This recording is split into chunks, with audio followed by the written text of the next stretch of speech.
భారత్ యొక్క అంతర్జాతీయ భూ సరిహద్దు కలిగిన దేశాల్లో బంగ్లాదేశ్ ఒకటండి. బంగ్లాదేశ్ గురించి ఇప్పుడు మనం తెలుసుకుందాము. స్వతంత్రోద్యమ కాలంలో 1905లో చేయబడిన బెంగాల్ విభజన బంగ్లాదేశ్‌కి ఏర్పాటుకు నాంది. దేశ విభజన సమయంలో పాకిస్తాన్ ఏర్పాటులో భాగంగా తూర్పు పాకిస్తాన్ ఏర్పడింది.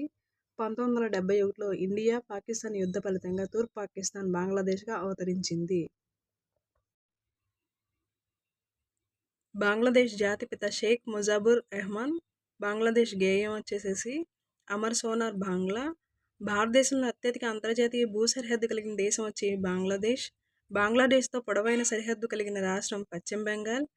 సర్ రాడ్క్లిఫ్ అవార్డు ప్రకారం భారత్ బంగ్లాదేశ్ సరిహద్దు నిర్ణయించబడింది.